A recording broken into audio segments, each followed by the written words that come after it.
अस्सलाम वालेकुम बच्चों। बेटे जैसे भी कुछ देर पहले पेपर गाइडलाइन के हवाले से आपसे बात हो रही थी कि हमारी कोशिश ये है बेटे इस मरतबा के चैप्टर वाइज आपको जो MCQs प्रिपरेशन है ना वो करवा दी जाए साथ साथ।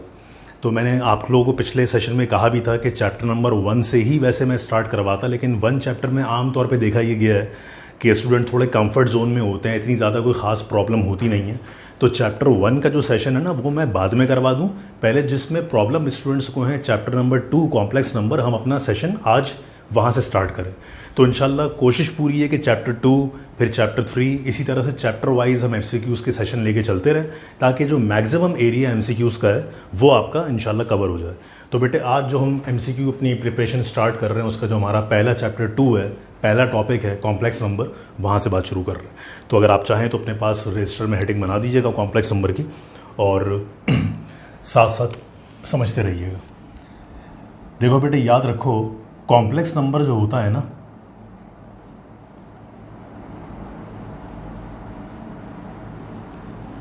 कॉम्प्लेक्स नंबर जो होता है बेटे आपको पता है कि वो 2 पार्ट्स में होता है। एक पार्ट कॉम्प्लेक्स नंबर का कहलाता है जिसे हम बोलते हैं रियल पार्ट, और एक पार्ट कॉम्प्लेक्स नंबर में कहलाता है जिसे हम बोलते हैं इमेजिनरी पार्ट। आपको पता है बेटे रियल पार्ट वो पार्ट होता है जिसमें आयोटा नहीं होता, और इमेजिनरी पार्ट बेटे वो पार्ट होता है जिसमें आयोटा होता है। बात समझ में आ रही है? तो रियल पार्ट का मतलब वो पार्ट जिसमें आयोटा नहीं होगा, इमेजिनरी पार्ट का मतलब वो पार्ट जिसमें आयोटा होगा। अब मिसाल के तौर पे अगर कोई आपको नंबर लिख के दिया जाए 5 + 11 आयोटा, तो बेटे इसमें जो रियल पार्ट है वो रियल पार्ट क्या कहलाएगा? 5, जिसको मैं शॉर्ट फॉर्म में लिख रहा हूँ R.P, और आयोटा को छोड़ के आयोटा के साथ जो भी नंबर होगा वो कहलाएगा इमेजिनरी पार्ट, जिसको मैं लिख रहा हूँ I.P। बिल्कुल इसी तरह बेटे अगर कोई कॉम्प्लेक्स नंबर आपको दिया जाए 5 - 11 आयोटा, तो इसका जो रियल पार्ट होगा वो कहलाएगा R.P, और जो इमेजिनरी पार्ट होगा बेटे वो साइन समेत, बोलो क्या, 11 या -11? -11। तो अगर कॉम्प्लेक्स नंबर आयोटा प्लस में तो इमेजिनरी पार्ट प्लस में होगा, और अगर इमेजिनरी पार्ट आयोटा माइनस में तो इमेजिनरी पार्ट ऑब्वियसली माइनस में होगा। यानी रियल पार्ट वो जिसमें आयोटा नहीं है, इमेजिनरी पार्ट वो जिसमें आयोटा है। तो आयोटा को न छोड़ के जो बचता है उसे बोलते हैं इमेजिनरी पार्ट, आयोटा को छोड़ के जो बचता है उसे बोलते हैं इमेजिनरी पार्ट। अब मिसाल के तौर पे अगर कहीं आपको नंबर सिर्फ 5 लिख दिया जाए और 5 के आगे कुछ और ना लिखा हो, तो आप कहेंगे सर 5 के आगे कुछ और नहीं लिखा, इसका मतलब मैं 0 आयोटा लिख सकता हूँ। तो बेटे ऐसा करने से जो इसका रियल पार्ट बन जाएगा वो 5, और जो इमेजिनरी पार्ट बन जाएगा वो 0। और मिसाल के तौर पे बेटे अगर कोई नंबर सिर्फ ऐसे लिखा हुआ 5 आयोटा, तो आपको पता है इसके आप शुरू में स्टार्टिंग में लिख सकते हैं 0 + 5 आयोटा। तो ऐसा करने से इसका जो रियल पार्ट होगा वो बन जाएगा 0, और इमेजिनरी पार्ट जो होगा वो बन जाएगा 5 के इक्वल्स। इतनी बात तो आप सब लोगों को पहले से मालूम भी होगी। अगर पता नहीं है बेटे तो प्लीज़ ज़रा नोट डाउन कर लीजिएगा चीज़ें सारी, वीडियो पॉज करके। एक बात तो ये होगी, आप ध्यान से सुनिएगा, जो कॉम्प्लेक्स नंबर हमारे कोर्स में दिया जाएगा बेटे या तो उसको स्मॉल z से इंडिकेट किया जाएगा या कैपिटल C से इंडिकेट किया जाएगा, और इस तरह का एक लाइन डाल दी जाती है। तो ज़रा पहले मैं आपको ये बात समझा दूं। देखिए मैथमेटिक्स में जैसे आपको पता है कि आप पढ़ते हैं रियल नंबर को इंडिकेट करवाते हैं कैपिटल R से। इसी तरह से जैसे आप नंबर सिस्टम में छोटी क्लासेस से पढ़ते हुए आए हैं नेचुरल नंबर्स, जिसको इंडिकेट करवाते हैं कैपिटल N से। अब इसको पता है R लिखते तो लेकिन यहाँ पे डबल लाइंस लगा देते हैं, इसको N लिखते तो हैं बट यहाँ पर डबल लाइंस लगा देते हैं। तो याद रखना बेटे ये इंग्लिश का अल्फ़ाबेट ही है R, ये इंग्लिश का अल्फ़ाबेट ही है N, ये इंग्लिश का अल्फ़ाबेट ही है C। लेकिन इन अल्फ़ाबेट जिसमें डबल लाइंस लगा दी जाती है ना, उन लेटर्स को एक ख़ास नाम दे दिया जाता है इंग्लिश में, जिसे बोला जाता है डबल स्ट्रक अल्फ़ाबेट। तो होता ही इंग्लिश के अल्फ़ाबेट ही है, बट मैथमेटिक्स में इनकी थोड़ा सा इनको नुमाया करने के लिए, हाईलाइट करने के लिए आम इंग्लिश के अल्फ़ाबेट्स यूज़ करने के बजाय डबल स्ट्रक अल्फ़ाबेट यूज़ किए जाते हैं। सही है? तो अगर कभी भी आपको R ऐसा लिख के दिया जाए तो समझ जाना कि ये कैपिटल R इंग्लिश का ही लेटर है, लेकिन स्टैंड्स फॉर रियल नंबर। अगर n ऐसा लिख के दिया जाए तो समझ जाना कि ये इंग्लिश का ही अल्फ़ाबेट है n, लेकिन डबल स्ट्रक अल्फ़ाबेट। और अगर C आपको ऐसे लिख के दिया जाए तो ये इंग्लिश का अल्फ़ाबेट C ही है, लेकिन ये इसकी मैथमेटिक्स में पोजीशन को थोड़ा हाईलाइट करने के लिए डबल स्ट्रक लाइंस बना दी जाती हैं। तो ये है इंग्लिश का अल्फ़ाबेट C, लेकिन इसे पढ़ेंगे डबल स्ट्रक अल्फ़ाबेट। अब ध्यान से बात सुनिएगा बेटे, कॉम्प्लेक्स नंबर आपने मुख्तलिफ तरह से पढ़ा होगा। इसको ऐसे भी लिखा जाता है, a प्लस आयोटा b लिखो या a प्लस बी आयोटा लिखो। अच्छा, इसी कॉम्प्लेक्स नंबर को बेटे हम ऐसे भी लिख सकते हैं x प्लस वाई आयोटा, या इसी कॉम्प्लेक्स नंबर को हम ऐसे भी लिख सकते हैं x प्लस आयोटा y। तो अब ज़रा ये तीनों सेंटेंस अपने पास ज़रा नोट कीजिएगा, तीनों स्टेटमेंट जो लिखे हुए हैं।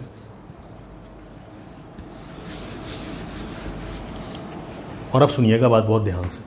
देखिए, कॉम्प्लेक्स नंबर को अगर हम Z से या कैपिटल C से इंडिकेट करवाएंगे तो कॉम्प्लेक्स नंबर वो नंबर होता है जिसका एक रियल पार्ट होता है। अच्छा, बीच में चाहे प्लस हो, बीच में चाहे माइनस हो, उससे कोई फर्क नहीं पड़ता, तो मैं प्लस लेके ही चल रहा हूँ। और एक इसमें होता है इमेजिनरी पार्ट। तो अगर रियल पार्ट को बेटे आपने x बोल दिया और इमेजिनरी पार्ट को y बोला, तो बोलो इमेजिनरी पार्ट को y उसी वक्त बोला होगा जब उसके साथ आयोटा अटैच्ड होगा। सही है, आयोटा को शामिल नहीं करना, आयोटा को छोड़ के जो आयोटा के साथ लिखा होता है उसे बोलते हैं इमेजिनरी पार्ट। तो इसमें x जो है वो रियल पार्ट और y जो है वो इमेजिनरी पार्ट। जब बोल दिया इमेजिनरी तो अंडरस्टूड बात है, उसके साथ आयोटा तो अटैच्ड होगा। तो बेटे कॉम्प्लेक्स नंबर को या तो ऐसे भी लिखा जा सकता है या फिर ऐसे लिखा जा सकता है राउंड ब्रैकेट में, जिस राउंड ब्रैकेट को आप राउंड ब्रैकेट भी कहते हैं और आपको पता होगा इसको ऑर्डर्ड पेयर भी कहते हैं। तो कॉम्प्लेक्स नंबर को या तो एक्सपेंडेड फॉर्म में लिख दो या कॉम्प्लेक्स नंबर को ऑर्डर्ड पेयर फॉर्म में लिख दो। तो ये बात जहन में रखिएगा कि बहुत सारे क्वेश्चंस आपको दिए जाएंगे एक्सपेंडेड फॉर्म में, हमारी मर्जी कि हम उसको एक्सपेंडेड फॉर्म में सॉल्व करें या ऑर्डर्ड पेयर फॉर्म में सॉल्व करें। अगर हमें ऑर्डर्ड पेयर फॉर्म में कोई सवाल देगा तो हमारी मर्जी कि हम उसको ऑर्डर्ड पेयर में ही रहने दें या उसको हम चेंज कर लें किसमें, एक्सपेंडेड फॉर्म में। It's up to you. तो ये कोर्स में हमें इजाज़त दी गई है इस बात की कि कॉम्प्लेक्स नंबर की आप दोनों फॉर्म यूज़ कर सकते हैं, एक्सपेंडेड फॉर्म भी और ऑर्डर्ड पेयर फॉर्म भी। अब ज़रा इसको नोट डाउन कीजिएगा बेटे और साथ में एक एग्जाम्पल देखिएगा।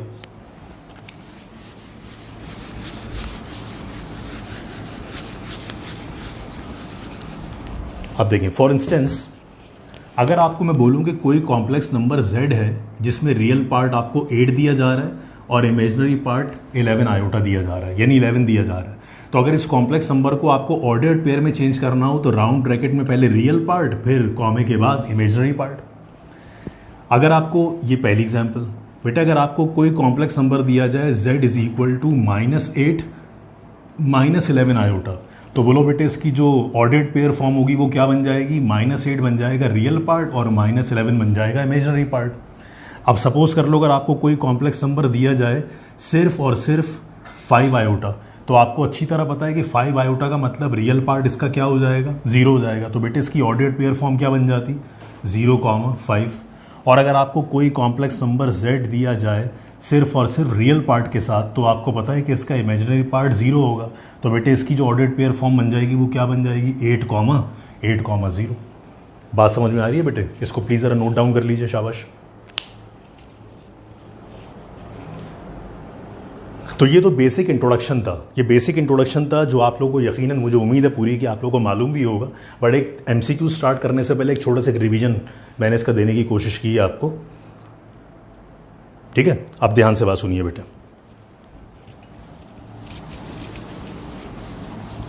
अब पहला पॉइंट स्टार्ट कर रहे हैं, बहुत ध्यान से बात सुनना बेटे। अगर आपको कभी कोई कॉम्प्लेक्स नंबर दिया जाए z और आपको इस कॉम्प्लेक्स नंबर का मॉड्यूलस कैलकुलेट करवाना हो, एब्सोल्यूट वैल्यू कैलकुलेट करवानी हो, तो मॉड्यूलस कैलकुलेट करवाने के लिए किसी भी कॉम्प्लेक्स नंबर का फॉर्मूला ये होता है, रियल पार्ट का स्क्वायर प्लस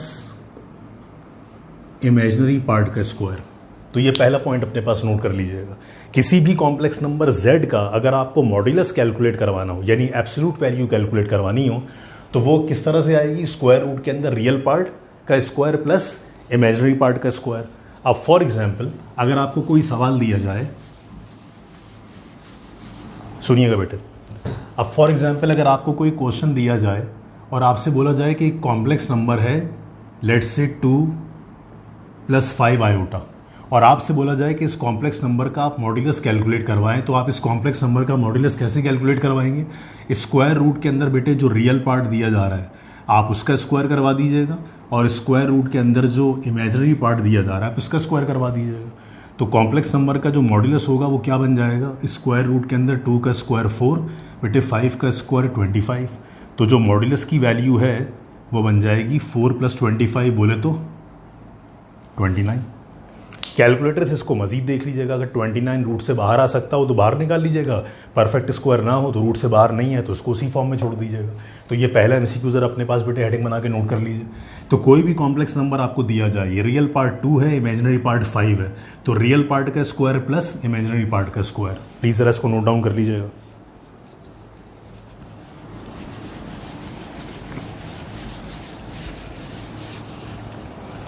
आप ध्यान से बात सुनो बेटे। सेकंड पॉइंट में अगर आपको बोला जाए कि आप दो कॉम्प्लेक्स नंबर को आपस में करवाओ मल्टीप्लाई, यानी Z1 को Z2 से मल्टीप्लाई करवाओ। अब एज्यूम करवा लो कि Z1 जो है हमारे पास वो है A, B। इसको अगर मल्टीप्लाई करना हो Z2 से, और Z2 का मतलब दूसरा कॉम्प्लेक्स नंबर अगर क्या हो C, D।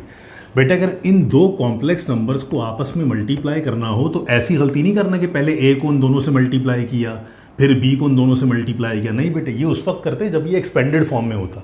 ये एक्सपेंडेड फॉर्म में नहीं है, ये किसमें, ऑर्डर्ड पेयर फॉर्म में। तो ऑर्डर्ड पेयर फॉर्म में अगर कोई कॉम्प्लेक्स नंबर्स आपस में मल्टीप्लाई हो रहे हों तो उनको ऑर्डर्ड पेयर फॉर्म में मल्टीप्लाई करने के लिए हमारे कोर्स में एक फॉर्मूला दिया हुआ है, वो फॉर्मूला पहले जरा सुन लीजिएगा। अच्छा, उस फॉर्मूले को स्टार्ट करवाने से पहले मैं आपको एक बात समझा दूं। ये हम इन दो कॉम्प्लेक्स नंबर्स की क्या करवा रहे हैं, डॉट का मतलब मल्टीप्लिकेशन है, मल्टीप्लिकेशन करवा रहे हैं कॉम्प्लेक्स नंबर की। तो M फॉर मल्टीप्लिकेशन और M फॉर माइनस ऐसे याद रखना, यानी M फॉर मल्टीप्लिकेशन और M फॉर माइनस। तो कॉम्प्लेक्स नंबर में ना अगर मल्टीप्लिकेशन है तो पहले माइनस आएगा बाद में प्लस आएगा। अरे यस, तो जब भी कभी दो कॉम्प्लेक्स नंबर्स को आपस में मल्टीप्लाई करना हो तो आंसर जो भी आए, अभी देखते हैं बाद में क्या आएगा, M से मल्टीप्लिकेशन M से माइनस, माइनस पहले और प्लस बाद में। ये बात मैं इसलिए कर रहा हूं बेटे कि जब आगे चल के दो कॉम्प्लेक्स नंबर को आपको डिवाइड करवाना होगा ना तो डिवीजन में पहले प्लस आ जाएगा बाद में माइनस आ जाएगा। तो सम टाइम कभी बच्चे कंफ्यूज हो जाते हैं कि सर मल्टीप्लिकेशन में माइनस पहले आना है प्लस बाद में आना है, या डिवीजन में पहले माइनस आना है बाद में प्लस आना है। तो बेटे याद कैसे रखना, M for multiplication M for minus. तो मल्टीप्लिकेशन में माइनस पहले प्लस बाद में, तो जाहिर सी बात है जब डिवीजन करवाओगे तो प्लस पहले और माइनस बाद में आ जाएगा। अब किस तरह करवाते हैं बेटे इसकी मल्टीप्लिकेशन सुनिएगा। पहले वाले एलिमेंट को पहले वाले एलिमेंट से मल्टीप्लाई करवाओ, यानी A को C से मल्टीप्लाई करवाओ तो ये बन जाएगा A टाइम्स C। फिर माइनस के बाद अब खुद सोचो, तुमने A को C से मल्टीप्लाई करवा दिया तो जाहिर सी बात है अब B को D से मल्टीप्लाई करना पड़ेगा, तो ये क्या बन जाएगा BD। क्लियर हो गई बात ये। तो पहले को पहले से मल्टीप्लाई किया, दूसरे को दूसरे से मल्टीप्लाई किया, पहले को पहले से मल्टीप्लाई किया, दूसरे को दूसरे से मल्टीप्लाई किया। जब ये काम पूरा हो जाए तो अब आपने चूंकि फर्स्ट टाइम पहले को पहले से मल्टीप्लाई करवा दिया था तो यकीनन अब आप पहले को सेकंड से मल्टीप्लाई करवाएंगे। तो जब A को D से मल्टीप्लाई करवाएंगे तो ये बन जाएगा AD, साथ में साइन आ जाएगा प्लस का। और खुद सोचो बेटे जब A को D से मल्टीप्लाई करवा दिया तो B और C तो बचे मल्टीप्लाई होने के लिए। अब B और C को मल्टीप्लाई कराओगे आपस में तो ये बन जाएगा B टाइम्स C।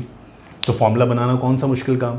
तो जब भी कभी दो ऑर्डर्ड पेयर कॉम्प्लेक्स नंबर को, ऑर्डर्ड पेयर कॉम्प्लेक्स नंबर मतलब ये रियल पार्ट ये इमेजिनरी पार्ट, ये रियल पार्ट ये इमेजिनरी पार्ट, तो सबसे पहले रियल पार्ट को ना रियल पार्ट से ही मल्टीप्लाई करवाना है, यानी पहले A को C से मल्टीप्लाई करवाना है तो B को D से मल्टीप्लाई करवाना है, फिर A को D से मल्टीप्लाई करवाना है तो B को C से मल्टीप्लाई करवाना है, पहले माइनस और बाद में प्लस। अब देखें आपको कितनी आसानी हो जाएगी अगर आप मल्टीप्लिकेशन समझ गए ना बेटे। तो देखो डिवीजन कितना आसान है। अगर आपसे कोई बोले कि Z1 को डिवाइड करवाओ Z2 से, यानी अगर पहला कॉम्प्लेक्स नंबर लिखा हुआ है A, B और अगर इसको डिवाइड करना है आपको C, D से, तो देखो मल्टीप्लिकेशन के लिए मैं आपको एक पूरी तरतीब बता रहा हूँ पूरे फॉर्मूले की, ज़रा सुनिएगा डिवीजन का फॉर्मूला कैसे बनाएंगे। सबसे पहले मुझे बताओ बेटे मल्टीप्लिकेशन में माइनस पहले था प्लस बाद में था, तो डिवीजन में बोलिए पहले प्लस आ जाएगा बाद में माइनस। इतना काम समझ में आ गया। अब पहले नीचे वाली वैल्यू को पहले पूरा कर लो। देखो नीचे क्या क्या लिखा हुआ है C और D, तो नीचे वालों के स्क्वायर का सम C square plus D square, यहां भी सेम रहेगा बेटे, यहां भी सेम रहेगा C square plus D square. मतलब खुशी की बात यह है कि अगर आपको पहला डिनोमिनेटर याद हो गया तो दूसरा भी आपको वही लिखना है, यानी नीचे वालों को पहले पूरा कर लो, सी स्क्वायर प्लस डी स्क्वायर। अब अगर एग्जाम में कंफ्यूज करने के लिए यहाँ पे पी कॉमा क्यू लिख देता वो, तो बोलो यहाँ क्या बन जाता, P square plus Q square, फिर P square plus Q square. इतना काम करने के बाद अब तुम ऊपर वाले फॉर्मूले का रट्टा नहीं मारोगे, जो बता रहा हूं बेटे उसे फॉलो करना। पहले ऊपर वाले को नीचे वाले से मल्टीप्लाई करवाओ, ए को सी से मल्टीप्लाई करवाओ तो ये आ जाएगा ए सी, ए को सी से मल्टीप्लाई किया तो ये बन गया ए सी। फिर ऊपर वाले को नीचे वाले से मल्टीप्लाई कराओ, बेटे बी को डी से मल्टीप्लाई कराओगे तो बोलो क्या आ जाएगा, बी टाइम्स डी। ऊपर वाला नीचे वाला ये मल्टीप्लाई हुआ, फिर ऊपर वाला नीचे वाला ये मल्टीप्लाई। गौर से देखो वही चीज़ नहीं बन गई, बस खाली साइन यहाँ माइनस था, यहाँ क्या प्लस बन गया। तो ऊपर वाला नीचे वाला फिर ऊपर वाला नीचे वाला, इनको मल्टीप्लाई करने के बाद अब आप सब जानते हैं बेटे कि ये जो सीधे हाथ से बनता है ना ये कहलाता है राइट डायगोनल, जो सीधे हाथ से बनता है, और जो उल्टे हाथ से बनता है वो कहलाता है लेफ्ट डायगोनल। तो तुम्हें पहले पता है किसको मल्टीप्लाई करना है, पहले लेफ्ट डायगोनल को मल्टीप्लाई करना है। बेटे इन दोनों लेफ्ट डायगोनल को मल्टीप्लाई करवाओगे तो बोलो बी को सी से मल्टीप्लाई किया तो बी टाइम सी, सही है, बी को सी से मल्टीप्लाई किया बी टाइम सी। और जब राइट एलिमेंट्स को मल्टीप्लाई कराओगे तो ए को डी से मल्टीप्लाई कराओगे तो वैल्यू क्या बन जाएगी, ए टाइम्स डी। अब अगर आप गौर से देखें बेटे तो मल्टीप्लिकेशन और डिवीजन ऑलमोस्ट सेम नहीं है, बस खाली यहाँ माइनस था, यहाँ पर क्या आ गया प्लस। और ये जो A D plus B C लिखा हुआ है गौर से देखो, खाली इसको पलट के लिख दिया, बी सी पहले साइन माइनस का, ए डी बाद में। तो प्लीज जरा ये नोट डाउन अपने पास कर लीजिएगा, मल्टीप्लिकेशन और डिवीजन का केस। तो आमतौर पे कॉम्प्लेक्स नंबर के अंदर ये बहुत इंपॉर्टेंट बात बता रहा हूं मैं आपको कि कभी कभार क्या ज्यादातर तो वो फॉर्मूलाज ही पूछ लेता है कि ए कॉमा बी को सी कॉमा डी से मल्टीप्लाई कराओ या ए कॉमा बी को सी कॉमा डी से डिवाइड कराओ। तो जब मल्टीप्लिकेशन करानी होगी तो पहले माइनस बाद में प्लस, जब डिवीजन करवानी होगी तो पहले प्लस बाद में माइनस, मल्टीप्लिकेशन करवानी होगी तो पहले पहला पहले से मल्टीप्लाई होगा, पहला पहले से मल्टीप्लाई होगा तो दूसरा दूसरे से मल्टीप्लाई होगा, फिर पहला तीसरे से मल्टीप्लाई होगा तो दूसरा दूसरे से मल्टीप्लाई होगा, दूसरा पहले से मल्टीप्लाई होगा। डिवीजन के अंदर याद रखना, मल्टीप्लिकेशन में पहले माइनस था बाद में प्लस था, तो डिवीजन में उल्टा हो जाएगा, पहले प्लस बाद में माइनस, पहले नीचे वालों के स्क्वायर का सम नीचे वालों के स्क्वायर का सम, उसके बाद पहले ऊपर वाला नीचे वाला ए सी, ऊपर वाला नीचे वाला बी डी, फिर पहले लेफ्ट एलिमेंट बी को सी से मल्टीप्लाई किया बी सी, फिर माइनस के बाद राइट एलिमेंट को राइट से मल्टीप्लाई किया, ए को डी से मल्टीप्लाई किया ए डी। तो जरा ये अपने पास नोट कीजिएगा। दूसरी इंपॉर्टेंट बात बेटे, एक प्रॉपर्टी बता रहा हूं, याद रखिएगा कि जब भी कभी आपको किसी कॉम्प्लेक्स नंबर का मल्टीप्लिकेटिव इनवर्स निकालना हो, यानी जेड इनवर्स का मतलब बेसिकली क्या निकालना हो, 1/z निकालना हो, तो इसको मल्टीप्लिकेटिव इनवर्स भी कहा जाता है। मैं शॉर्ट फॉर्म में लिख रहा हूं उसको मल्टीप्लिकेटिव इनवर्स, सही है। एम आई याद रहेगा, एम आई का मतलब मिशन इम्पॉसिबल नहीं है, एम आई का मतलब मल्टीप्लिकेटिव इनवर्स, शॉर्ट फॉर्म में लिख दिया, आप पूरा लिख लीजिएगा। तो मल्टीप्लिकेटिव इनवर्स अगर कभी आपको निकालना हो किसी कॉम्प्लेक्स नंबर का, और मान लो कि वो कॉम्प्लेक्स नंबर क्या है, ए कॉमा बी है, तो बेटे ए कॉमा बी का मल्टीप्लिकेटिव इनवर्स निकालने का फॉर्मूला बहुत आसान है। पहले लिखेंगे a upon A square plus B square, फिर minus B divided by A square plus B square, यानी पहले इन दोनों के स्क्वायर का सम नीचे, इन दोनों के स्क्वायर का सम नीचे, ऊपर पहला वाला कॉम्प्लेक्स नंबर एज लिखा जाएगा और दूसरे वाले कॉम्प्लेक्स नंबर की साइन चेंज कर दी जाएगी, अगर प्लस में है तो माइनस, अगर माइनस में है तो प्लस। क्लियर हो गई बात बेटे? जरा सारे स्टेटमेंट वीडियो पॉज करके काइंडली नोट कर लीजिए। तो हम बढ़ते हैं बेटे अपने अगले एमसीक्यूज की तरफ। देखिएगा, अब मैं ज़रा लाइन से आपको कुछ क्वेश्चन सॉल्व करवा रहा हूँ बेटे, ज़रा प्लीज सुन लीजिए ध्यान से। सपोज कर लो कोई कॉम्प्लेक्स नंबर आपको दिया जाए 2 + 6 आयोटा। अब मान लो 2 + 6 आयोटा का इस कॉम्प्लेक्स नंबर का आपको क्या निकालना है, कॉन्जुगेट निकालना है। तो किसी भी कॉम्प्लेक्स नंबर का बेटे अगर कॉन्जुगेट निकालना होगा ना, तो कॉन्जुगेट को z बार से रिप्रेजेंट करवाता है, और कॉन्जुगेट के लिए सिर्फ क्या करना होता है, सिर्फ इमेजिनरी पार्ट की साइन चेंज कर देनी होती है। यानी अगर 6 के साथ प्लस लिखा हुआ है ना, तो 6 के साथ माइनस करवा दो, और अगर 6 के साथ माइनस होता तो 6 के साथ प्लस कर देते। यानी कॉम्प्लेक्स नंबर का कॉन्जुगेट कैसे लिया जाएगा, सिर्फ दरमियान वाली टर्म की साइन चेंज कर दी जाएगी, जैसे मैट्रिक में नहीं करते थे कि a + b का कॉन्जुगेट a - b या a - b का कॉन्जुगेट a + b। तो याद रखना, किसी भी कॉम्प्लेक्स नंबर का अगर कॉन्जुगेट निकालना हो तो कॉन्जुगेट निकालना इज जस्ट लाइक एक स्टेप में आंसर आएगा। रियल पार्ट वैसे ही रहेगा, इमेजिनरी पार्ट अगर प्लस में है तो माइनस, अगर माइनस में है तो प्लस। ये पहली बात क्लियर हो गई। अब बताएं बेटे, इसी कॉम्प्लेक्स नंबर का कॉन्जुगेट निकालने के साथ साथ अगर मैं आपसे बोलूं इसी कॉम्प्लेक्स नंबर का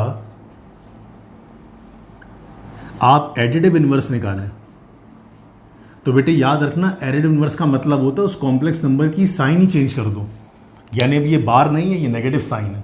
अगर इस कॉम्प्लेक्स नंबर का कॉन्जुगेट निकालना था तो कॉन्जुगेट के लिए सिर्फ बीच वाली टर्म की साइन चेंज करी। लेकिन अगर इसी कॉम्प्लेक्स नंबर का तुम्हें क्या निकालना हो, एडिटिव इनवर्स निकालना हो, तो एडिटिव इनवर्स का मतलब है कि पूरे कॉम्प्लेक्स नंबर की साइन चेंज कर दो, यानी जो प्लस में है वो माइनस, जो प्लस में है वो माइनस। तो कुछ बच्चे आमतौर पे गलती कर देते हैं, वो कॉन्जुगेट को एडिटिव इनवर्स से मिक्स कर देते हैं। अगर कॉन्जुगेट निकालना है तो सिर्फ बीच वाली टर्म की साइन चेंज होगी, और अगर एडिटिव इनवर्स निकालना है तो दोनों टर्म्स की साइन चेंज होंगी, जो प्लस माइनस, जो माइनस वो प्लस। तो देखो, जब मुझे इसका कॉन्जुगेट निकालना था तो सिर्फ बीच वाली टर्म की साइन चेंज करी, और जब मुझे इसी का एडिटिव इनवर्स निकालना था तो मैंने इन दोनों की साइंस को चेंज कर दिया। अब बताओ बेटे, एडिटिव इनवर्स निकालने के बाद अगर मैं आपसे बोलूं कि इसी कॉम्प्लेक्स नंबर का आप निकालें मल्टीप्लिकेटिव इनवर्स, तो बताओ बेटे कैसे निकालेंगे मल्टीप्लिकेटिव इनवर्स। अभी आपके सामने देखो मैंने फॉर्मूला लिख के बताया, ये लिखा हुआ नीचे फॉर्मूला। तो इसका मल्टीप्लिकेटिव इनवर्स अगर तुम्हें निकालना हो तो मल्टीप्लिकेटिव इनवर्स निकालने के लिए एक काम तुम एक्स्ट्रा कर लो। कौन सा एक्स्ट्रा काम, सुनना बेटे ध्यान से। इस कॉम्प्लेक्स नंबर का अगर हमें मल्टीप्लिकेटिव इनवर्स मतलब क्या निकालना हो, m.i निकालना हो, तो mi निकालने से पहले ना तुम इस कॉम्प्लेक्स नंबर में a और b को लिख दो। तो जो पहली पोजीशन पे आ रहा है वो बन जाएगा a यानी 2, और जो दूसरी पोजीशन पर आ रहा है यानी 6 वो बन जाएगा b। और जरा चेक करें, a की वैल्यू 2 है, b की वैल्यू 6 है। बेटे वही काम करो जो इस फॉर्मूले में लिख के बोला गया है। तो बताइएगा बेटे, इसका मल्टीप्लिकेटिव इनवर्स निकालने के लिए फॉर्मूले में सारी वैल्यू पुट करवा दें। बोले जहां a आएगा उस a की जगह वैल्यू 2 आ जाएगी, डिवाइडेड बाय किस किस का स्क्वायर बोल रहा है, कह रहा है 2 का स्क्वायर कराओ, 2 का स्क्वायर प्लस 6 का स्क्वायर, फिर कह रहे साइन लगा दो माइनस की, माइनस फॉर्मूले का हिस्सा है, फिर b की जगह 6 आ गया। बेटे नीचे भी क्या आएगा बोलो, 2 का स्क्वायर प्लस 6 का स्क्वायर। अब इसको फर्दर सिंप्लीफाइड फॉर्म में ले आओ, तो बेटे ऊपर तो बन जाएगा 2, नीचे बोलो 2 का स्क्वायर 4 और 6 का स्क्वायर 36, फिर कॉमा, ऊपर -6 बेटे वैसे ही आ गया। बोलो 2 का स्क्वायर 4 और नीचे 6 का स्क्वायर 36। अब इसको आप कैलकुलेटर से फर्दर सॉल्व कर लें या सिंप्लीफाई करवा लें, तो मैं यहाँ सॉल्व करके बताता हूँ उसका आंसर।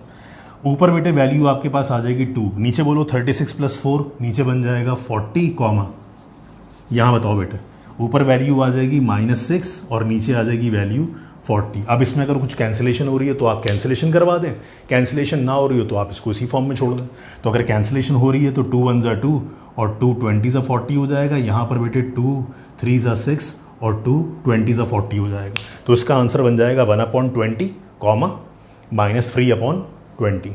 क्लियर हो गई बेटे बात, ये नोट डाउन कर लें जरा काइंडली इसको।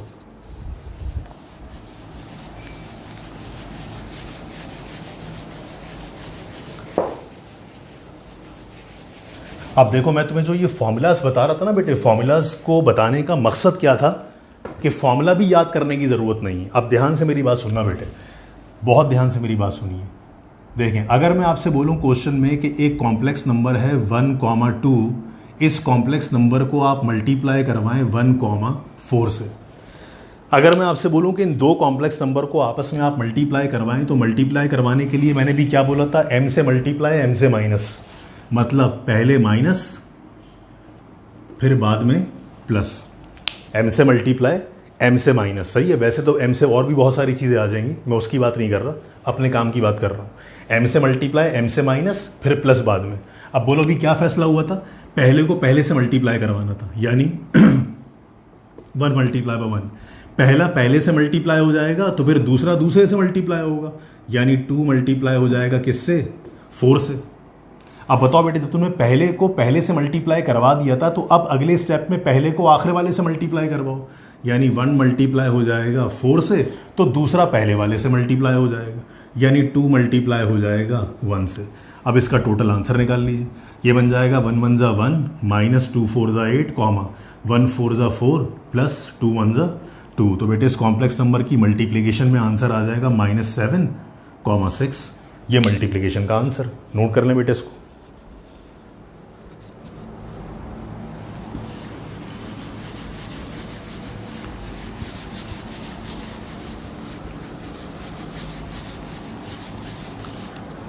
सही है, वीडियो पॉज करके इसको आप नोट कर लेगा। अब जरा इसी की डिवीजन चेक करो बेटा। अब अगर मैं आपसे बोलूँ एक क्वेश्चन में कि एक कॉम्प्लेक्स नंबर है 1,1 और इस कॉम्प्लेक्स नंबर को डिवाइड करवाना है 1,2 से, तो बेटे ज़रा तुम चेक करना, पूरा फॉर्मूला भी तुम्हें लिखने की ज़रूरत नहीं है। अभी मैंने आपको एक शॉर्टकट बताया था, उससे आप याद कर लें फॉर्मूला। जब आपको इन दो कॉम्प्लेक्स नंबर को आपस में डिवाइड करना हो ना, पहले साइंस पूरी कर लो, फिर नीचे वाली वैल्यूज पूरी कर लो। बोलो बेटे मल्टीप्लिकेशन में m से मल्टीप्लिकेशन, m से माइनस, माइनस पहले था प्लस बाद में था, तो बोलो यहां पर प्लस पहले आ जाएगा, माइनस बाद में आ जाएगा। फिर अभी कुछ देर पहले क्या डिसाइड हुआ था कि पहले नीचे वाली वैल्यू पूरी कर लो। बेटे नीचे वाली वैल्यू पूरी करोगे तो बोलो 1 का स्क्वायर बनेगा और ये 2 का स्क्वायर बन जाएगा। ये बन जाएगा बेटे 1 का स्क्वायर और ये बोले 2 का स्क्वायर। क्लियर हो गई बात ये। फिर क्या बताया था, ऊपर वाला नीचे वाले से, बेटे 1 को 1 से मल्टीप्लाई करो 1 आ जाएगा। ऊपर वाला नीचे वाले से, बेटे 1 को 2 से मल्टीप्लाई कराओ तो 2 आ जाएगा। फिर क्या बताया था, पहले लेफ्ट एलिमेंट फिर राइट एलिमेंट। तो लेफ्ट एलिमेंट में बेटे 1 और 1 आ रहे हैं ना, तो 1 और 1 को मल्टीप्लाई किया तो 1 आ गया। अब राइट एलिमेंट में 1 और 2 आ रहे हैं, 1 और 2 को मल्टीप्लाई किया तो 2 आ गया। अब इसको फर्दर सिंप्लीफाइड करना, तो 1 + 2 से वैल्यू आ जाएगी 3, 1 का स्क्वायर 1, 2 का स्क्वायर 4, कॉमा बेटे 1 - 2 से वैल्यू आ जाएगी -1, 1 का स्क्वायर 1, 2 का स्क्वायर 4। अब इसको मजीद अगर आप सिंप्लीफाइड फॉर्म में लेके आए तो ये बन जाएगा 3/5, कॉमा -1 डिवाइडेड बाय 5। ये आपका रिक्वायर्ड आंसर। क्लियर हो गई बात ये, ज़रा नोट डाउन कर लो बेटे। अच्छा, इसी में मैं एक बात आपको समझा दूं, बेटे कि आम तौर पे ना जब ये क्वेश्चन देता है इस किस्म के कि आप मल्टीप्लाई करवाओ या डिवाइड करवाओ, तो सम टाइम ना वो क्वेश्चन में कह देगा कि आप इमेजिनरी पार्ट और रियल पार्ट भी सेपरेट करें। अब अगर सपोज कर लो यही सवाल आपको पेपर में दिया गया, इस टाइप का सवाल कि दो कॉम्प्लेक्स नंबर को आप वो डिवाइड करवाने को बोल रहे हो और बोल रहे हो कि सेपरेट करो उसमें से रियल पार्ट इमेजिनरी पार्ट, तो खुद सोचो बेटे कि जो कॉमे से पहले होगा, अरे यस, वो क्या बन जाएगा, रियल पार्ट। तो बेटे रियल पार्ट की वैल्यू बोलो क्या आ जाएगी, 3/5। और बेटे जो कॉमे के बाद होता है वो क्या बन जाता है, इमेजिनरी पार्ट। इमेजिनरी पार्ट का मतलब क्या, माइनस का 1/5। समझ में आ गई बात ये, नोट कर लीजिएगा बेटे इसको।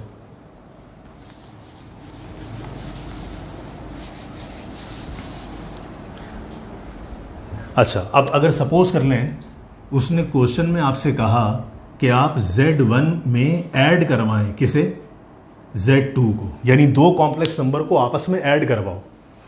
अगर वो क्वेश्चन में कहे कि दो कॉम्प्लेक्स नंबर को आपस में ऐड करवा के आंसर बताओ कैसा आएगा, तो बेटे दो कॉम्प्लेक्स नंबर अपनी तरफ से कोई से भी एज्यूम करवा लेना। तो मैं यहां पर क्या कर रहा हूं बेटे, जरा देखिएगा।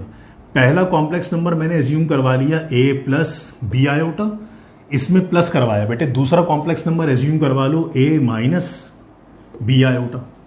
कोई से भी दो कॉम्प्लेक्स नंबर अगर एज्यूम करवाने हो तो एक प्लस में एज्यूम करवा लेना, एक माइनस में एज्यूम करवा लेना। सबसे बेहतरीन काम बता रहा हूं मैं, यानी जैसे आपकी मर्जी, आप एज्यूम करवा लें 1 + आयोटा और एक एज्यूम करवा लें 1 - आयोटा। तो अगर वो आपसे बोले कि दो कॉम्प्लेक्स नंबर को ऐड करवाओ, तो एक कॉम्प्लेक्स नंबर ये मान लो, दूसरा कॉम्प्लेक्स नंबर ये मान लो, अपनी आसानी से। अब जरा इनको आपस में ऐड करवाओ बेटे। जब इनको आपस में ऐड करवाओगे तो बोलो b आयोटा से -b आयोटा कैंसिल हो जाएगा।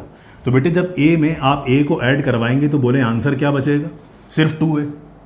अरे यस, बिल्कुल इसी तरह से अगर आपसे कोई बोले कि आप दो कॉम्प्लेक्स नंबर को आपस में सब्ट्रैक्ट करवाएं, यानी Z1 और Z2 को आपस में माइनस करवाएं, तो मुझे बताइए बेटे, अगर आपने Z1 इसमें एज्यूम करवाया है a + b आयोटा और Z2 आपने एज्यूम करवाया है a - b आयोटा, तो जैसे ही आप ब्रैकेट खोलेंगे तो ये बन जाएगा a + b iota -a + b iota. तो बताओ बेटे, -a से +a कैंसिल हो जाएगा, b आयोटा और b आयोटा को आपस में ऐड करेंगे तो जवाब कितना आ जाएगा, 2b आयोटा। इसका मतलब ये हुआ बेटे कि जब भी कभी दो कॉम्प्लेक्स नंबर को आपस में ऐड करवाते हैं ना, तो जो आंसर आता है ना बेटे, वो आंसर आता है प्योरली रियल, यानी इसमें कोई आयोटा नहीं होता।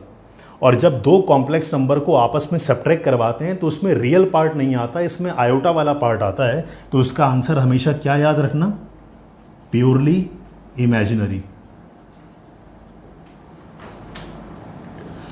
तो अब आपको ये सब प्रूफ करने की जरूरत नहीं है। एग्जाम के लिए सिर्फ क्या याद रखिएगा कि अगर दो कॉम्प्लेक्स नंबर को वो आपस में ऐड करने को बोले तो जवाब हमेशा प्योरली रियल, और अगर वो दो कॉम्प्लेक्स नंबर को आपस में सब्ट्रैक्ट करवाने का बोले तो जवाब प्योरली इमेजिनरी। ये दो बातें बेटे याद रखिएगा अपने पास, एक प्योरली रियल और एक प्योरली इमेजिनरी। और वैसे आमतौर पर जब ये सवाल पूछा जाता है तो ये ऐसे पूछेगा, आप टेंशन ना लें। अगर आपको ये प्रॉब्लम हो रही है कि सर ज़रूरी थोड़ी कि हमेशा a माइनस बी आयोटा हो, अगर ये प्रॉब्लम हो रही है तो उस पर z बार लगा दो। वो क्वेश्चन में ऐसे पूछ लेगा कि z1 को ऐड कराओ उसके कॉन्जुगेट में, और फिर क्या आएगा z1 को सब्ट्रैक्ट कराओ उसके कॉन्जुगेट से। तो अगर z1 को z2 के कॉन्जुगेट में ऐड करवाना है तो z1 अगर a प्लस बी आयोटा है तो बेटे z2 उसका कॉन्जुगेट क्या बन जाएगा, प्लस की साइन माइनस। और अगर z1 में से z2 माइनस कराना और कॉन्जुगेट ही हो, कॉन्जुगेट ही आएगा बेटे, तो फिर a माइनस बी आयोटा दोनों को सॉल्व करेंगे। तो याद रखिएगा कि अगर किसी कॉम्प्लेक्स नंबर को अगर उसके कॉन्जुगेट के साथ ऐड करवाएं, अगर किसी कॉम्प्लेक्स नंबर को उसके कॉन्जुगेट के साथ ऐड करवाएं तो जवाब हमेशा प्योरली रियल, और अगर किसी कॉम्प्लेक्स नंबर में से माइनस करवाएं उसके कॉन्जुगेट को तो जवाब हमेशा कैसा आएगा, प्योरली इमेजिनरी, क्योंकि इसमें सिर्फ आयोटा वाली टर्म होगी और ऊपर वाले में आयोटा वाली टर्म नहीं होगी। तो अगर बताने में थोड़ी सी आपको प्रॉब्लम लग रही है कि मैं क्या बोल रहा हूं, तो याद रखना मैंने जो ऊपर ये z बार लगाया, ये z बार की ही प्रॉपर्टी है कि अगर कॉम्प्लेक्स नंबर को उसके कॉन्जुगेट में ऐड करवाना हो तो प्योरली रियल, और अगर कॉम्प्लेक्स नंबर को उसके कॉन्जुगेट से सब्ट्रैक्ट करवाना हो तो आंसर प्योरली इमेजिनरी। बेटे जरा दोनों बातें नोट कर लीजिएगा अपने पास, शाबाश। अब एग्जाम में वो दो फॉर्मूलाज ड्राइव करने को अक्सर बोल देता है, तो वो दो फॉर्मूलाज किस तरह से ड्राइव करेंगे आप जरा सुन लीजिएगा बात ध्यान से बेटे, इसी से रिलेटेड बता रहा हूँ।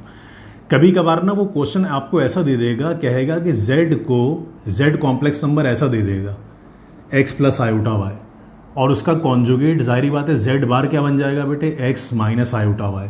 कहेगा इन दोनों को आपस में ऐड करवाओ। तो बेटे जब तुम z को उसके कॉन्जुगेट में ऐड करवाओगे 2x और ये दोनों कैंसिल हो जाएंगे। तो बेटे यहाँ जो 2 मल्टीप्लाई हो रहा है, अगर 2 को वहाँ ले जाके मैं डिवाइड करवा दूँ तो उधर क्या आ जाएगा, सिर्फ x। तो ये x की वैल्यू है बेटे, याद रखना। ये पूछ लेता है MCQ में कि अगर कॉम्प्लेक्स नंबर z को उसके कॉन्जुगेट में ऐड करवाएं तो बताओ x किसके बराबर आएगा। तो x किसके बराबर आएगा, z plus z bar upon 2। बिल्कुल इसी तरह से बेटे अगर किसी जगह आपसे पूछ लिया जाए ना कि कॉम्प्लेक्स नंबर z है x प्लस आयोटा वाई, और जो z बार है अगर वो है x माइनस आयोटा वाई, और वो बोले कि इन दोनों को सब्ट्रैक्ट कराओ, तो आपको पता है सब्ट्रैक्ट कराएंगे तो नीचे वाली टर्म की साइन चेंज हो जाएगी। तो z में से अगर z बार माइनस करवाएंगे तो ये बनेगा z minus z bar is equal to, बेटे इस बार ये दोनों कैंसिल हो जाएंगे और ये बन जाएगा 2y आयोटा। अब अगर ये 2 आयोटा यहाँ मल्टीप्लाई हो रहा है, जब वहाँ जाके डिवाइड होगा तो z minus z bar upon 2 iota is equal to y। ये वैल्यू ज़रूर याद रखिएगा।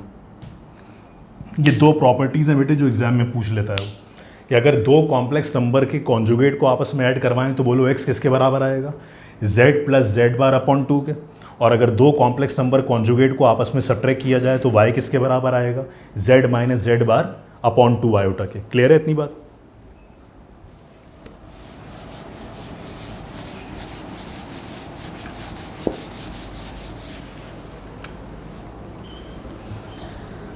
अच्छा, अब ज़रा ध्यान से बात सुनिए बेटे। पेपर के लिहाज से भी एक सवाल बड़ा इंपॉर्टेंट है। सवाल बोलेगा फैक्टराइज के नाम से, और फैक्टराइज के लिए आपको एक फॉर्मूला बेटे मैट्रिक्स से आप जानते होंगे, a square minus B square. बोलें किसके बराबर होता है, a प्लस बी और a माइनस बी। ये बात तो सभी को मालूम है। तो अगर a square minus B square का फॉर्मूला खोलना हो तो फॉर्मूला बन जाता है a प्लस बी और a माइनस बी।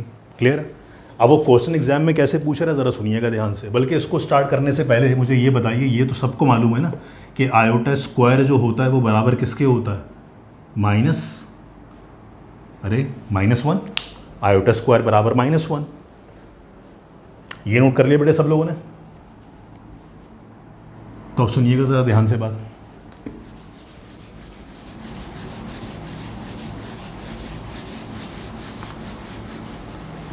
अब देखिए बेटे, वो बोलेगा आपसे फैक्टराइज कराओ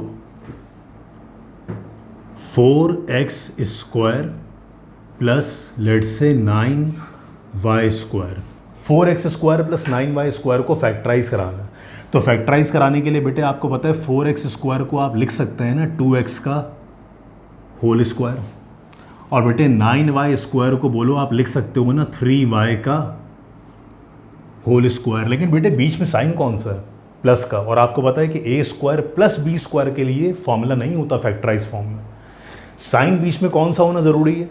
माइनस साइन बीच में होना ज़रूरी है। तो तुम क्या करना, ये दे रहा है प्लस, खुद से लगा देना माइनस। अच्छा ये प्लस दे रहा है, आप लगा के माइनस घर नहीं चले जाइएगा, वरना वो FIR कटवा देगा आपकी। बोलेगा मैं दे रहा हूँ प्लस और तुम क्या लगा रहे हो? माइनस। तो उसको बैलेंस भी तो करना ज़रूरी है। तो अगर तुम्हें फॉर्मूला माइनस का बनाना है तो तुम प्लस के बाद साइन माइनस का ज़रूर लगाओ, लेकिन इसको बैलेंस करने के लिए दूसरे नंबर के साथ आयोटा चिपका दो। अब मुझे बताओ बेटे, अब ये रॉन्ग स्टेटमेंट, हमने प्लस के बजाय साइन कौन सा लिखा था? माइनस। लेकिन माइनस साइन गलत लिखने के बावजूद भी ठीक हो जाएगा। बोलो कैसे? 2 का स्क्वायर 4, x का स्क्वायर x², 3 का स्क्वायर 9, y का स्क्वायर y²। बोलो आयोटा स्क्वायर क्या बनेगा? Iota square. और आयोटा स्क्वायर किसके बराबर होता है? -1। तो बेटे जब वो -1 इस माइनस से मल्टीप्लाई होगा तो बोलो क्या बन जाएगा? वापस प्लस।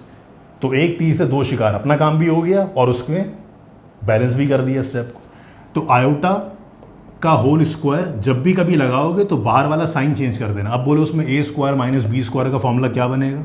तो एक बार a प्लस b यानी 2x प्लस 3y आयोटा, और एक बार बेटे a माइनस b यानी 2x माइनस 3y आयोटा। तो ये आंसर हो गया।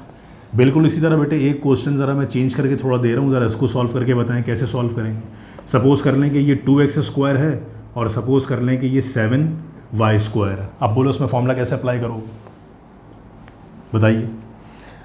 तो बेटे कुछ नंबर होते हैं जिसे बोलते हैं परफेक्ट स्क्वायर। 25 का मतलब बोलो किसका स्क्वायर? 5 का स्क्वायर। तो 26 किसका स्क्वायर होगा? 26 मालूम किसका स्क्वायर होगा? अपने रूट का स्क्वायर होगा। तो दुनिया के हर नंबर को जो परफेक्ट स्क्वायर नहीं है उस पर आप रूट लगा के उस पर स्क्वायर लगा दें तो वो परफेक्ट स्क्वायर नंबर बन जाएगा। अब भाई यहाँ 4 तो किसका स्क्वायर था? 2 का, लेकिन 2 तो किसी का स्क्वायर नहीं है। तो 2 अगर किसी का स्क्वायर नहीं होगा तो किसका स्क्वायर होगा? अपने रूट का स्क्वायर होगा। तो √2x का होल स्क्वायर माइनस 7 बन जाएगा बेटे √7y, और साथ में लगा दिया आयोटा का होल स्क्वायर। अब देखो फॉर्मूला खोल दो a² माइनस b² का। तो a² माइनस b² बन जाएगा ये एक बार a प्लस b और एक बार वही a माइनस b। अरे यस, समझ में आ गई बात? नोट कर लें बेटे इसको। और जो आखिरी स्टेटमेंट बेटे मेरे हिसाब से इंपॉर्टेंट बन सकता है एग्जाम्स के पॉइंट ऑफ व्यू से, वो प्लीज़ ज़रा देखिएगा। एग्जाम में सवाल ऐसा पूछेगा, सेपरेट रियल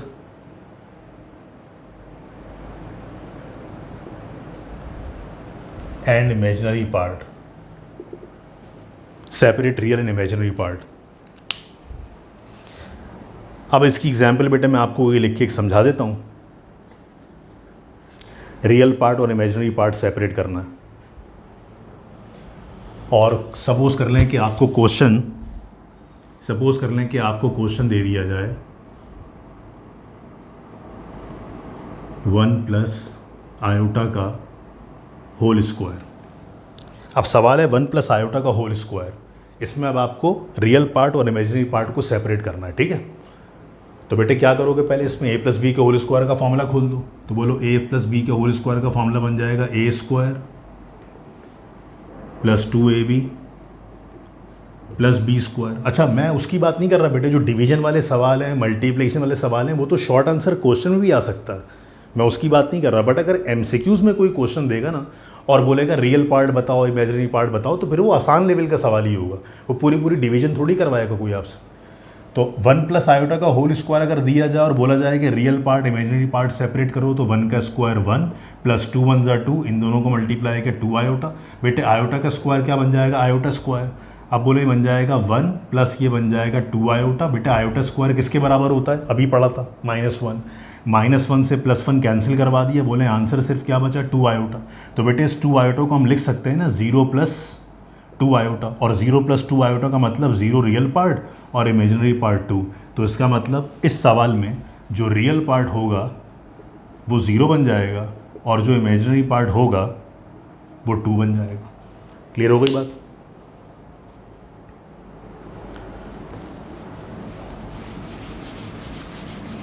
एहतियातन में 3 प्रॉपर्टीज़ आपको और लिखवा रहा हूँ बेटे, इसको ज़रूर करके जाइएगा। Section B short answer question में तो आप जारी बात है बेटे अपने लिए प्रिपरेशन करोगे ही, अपने जहाँ जहाँ आप लोगों ने जिन जिन लोगों से पढ़ा होगा, उम्मीद है कि आपने पूरी तैयारी की भी होगी। ये कुछ की पॉइंट्स लिखवा रहा हूँ बेटे, ज़रा प्लीज़ नोट कर लीजिएगा। याद रखिएगा, अगर कभी भी कॉम्प्लेक्स नंबर Z1 + Z2 दिया जाए और इस पर बार लगाया जाए, यानी इन दोनों के रिजल्ट का कॉन्जुगेट लिया जाए, तो ये हमेशा बराबर किसके होंगे? Z1 बार + Z2 बार। यानी अगर कॉम्प्लेक्स नंबर में आपको Z1 + Z2 का कॉन्जुगेट निकालना हो तो प्रॉपर्टी ये है कि उन दोनों का कॉन्जुगेट अलग अलग निकाल के उन दोनों को ऐड करवा दो। यानी यहाँ बोल रहे हैं कि Z1 + Z2 को ऐड कराओ फिर उसका कॉन्जुगेट लो, तो आंसर वही आएगा जो Z1 का कॉन्जुगेट और Z2 के कॉन्जुगेट को ऐड करवाने से आए। क्लियर हो गई बात? ये फर्स्ट पॉइंट याद रखिएगा बेटे। सेम इसी तरीके से याद रखिएगा, मल्टीप्लिकेशन में अगर आपसे कोई बोले कि Z1 को मल्टीप्लाई कराओ Z2 से और इस पर कॉन्जुगेट लो, तो मल्टीप्लिकेशन भी ऐसे ही है, Z1 बार × Z2 बार। यानी जो अलग अलग जो सिंगल कॉन्जुगेट बार होगा वो दोनों पे अलग अलग लग जाएगा। जो तीसरा पॉइंट बेटे आपको याद रखना, ये बहुत इंपॉर्टेंट है बेटे। याद रखना, अगर कभी कोई आपसे बोले कि Z को मल्टीप्लाई कराओ उसके Z बार से, या अगर इनको आगे पीछे कर दे, बोले कि Z बार को मल्टीप्लाई कराओ Z से, तो याद रखना बेटे आंसर जो आएगा ना वो हमेशा Z बार नहीं बल्कि मॉड ऑफ Z का होल स्क्वायर बनेगा। यानी जब कभी भी आपसे कोई बोले कि Z को Z बार यानी Z को कॉन्जुगेट से मल्टीप्लाई कराओ या उसको कॉन्जुगेट को Z से मल्टीप्लाई कराओ, तो आंसर हमेशा किसके बराबर आएगा? किसके बराबर? उसके कॉम्प्लेक्स नंबर के मॉड्यूलस के स्क्वायर के बराबर। तो बेटे वैसे इसमें बहुत सारी चीज़ें डिस्कस करने वाली हैं। शॉर्ट आंसर क्वेश्चन का एक अलग मसला है, जाहिर सी बात है कि वो किस तरह सॉल्व करना है। जो इंपॉर्टेंट MCQs आ सकते थे बेटे मैंने आपसे अभी वो शेयर कर लिए हैं, लेकिन फिर भी बेटे जब ये MCQ की वीडियो आपको मिल जाए और आप इसको सुकून से देख लें, तो मेरी सबसे रिक्वेस्ट है बेटे कि आप सब ने जहाँ जहाँ पढ़ा है यकीनन बहुत अच्छे से पढ़ने की कोशिश की होगी, और आपने जिन जिन टीचर से पढ़ा है उन टीचर्स ने आपको यकीनन सारी प्रिपरेशन बहुत अच्छी तरह से करवा दी गई होगी। बट मेरी रिक्वेस्ट आपसे ये है कि अगर आपको इतना काम MCQs का करने के बावजूद भी किसी जगह प्रॉब्लम आए ना, तो जब ये वीडियो आपको अपलोड हो जाए तो कमेंट्स बॉक्स में आप अपने कमेंट लिख के बता दीजिएगा कि आपको कितना % समझ में आया, या आपके लिए वीडियो फ्रूटफुल रही कि नहीं रही। जो भी आप कमेंट अपने तौर से बेहतर समझते हैं कमेंट बॉक्स में लिख दीजिएगा, ताकि हम तक फीडबैक पहुंच जाए बेटे। फीडबैक पहुंचेगा तभी तो अपना काम इंसान बेहतरी करता है। जाहिर बात है हर कुछ बेटे परफेक्शन में तो नहीं आ सकती ना, तो फीडबैक जैसा आप देंगे ना कमेंट्स में, तो उससे आइडिया हो जाएगा कि हम इसमें मज़ीद बेहतरी कैसे लेके आएँ। दूसरी इंपॉर्टेंट बात यह कि जब ये वीडियो पूरी हो जाएगी तो उसके डिस्क्रिप्शन में मेरा व्हाट्सएप नंबर भी सर रज़ा अपलोड कर देंगे। तो अगर आपको कोई भी प्रॉब्लम हो बेटे इसके अलावा, या कॉम्प्लेक्स नंबर में ही अगर किसी किस्म के कोई सवाल हो जो आपसे सॉल्व नहीं हो पा रहे हो, तो काइंडली आप अपनी क्यूरीज़ मुझसे डायरेक्ट व्हाट्सएप पे वॉइस रिकॉर्डिंग या कॉल कर लीजिएगा, तो मैं आपके लिए वो चीज़ इंशाल्लाह ताला दोबारा क्लेरिफाई कर दूँगा। तो कॉम्प्लेक्स नंबर पर जो वीडियो बेटे हमने बनाई MCQs की, आप इसको ठीक तरह से देखिएगा। उम्मीद है कि इंशाल्लाह आपको ये पसंद आएगी, और कमेंट्स में ज़रूर कमेंट्स कर दीजिएगा, क्योंकि आपके कमेंट्स जो हैं बेटे वही हमारी एनर्जी लेवल का ज़रिया है। जितना कमेंट्स अच्छा करेंगे या अगर आपको ये चीज़ पसंद आएगी तो उतना ही काम हम भी अपना बेहतर करने की और गलतियाँ दूर करने की कोशिश करेंगे। तो बेटे बहुत शुक्रिया। इंशाल्लाह फिर अगले क्लास में चैप्टर नंबर 3 के हवाले से जो MCQs हैं उस पर बात करेंगे इंशाल्लाह। जब तक अपना ख्याल रखिएगा। Thank you so much. अल्लाह हाफ़िज़।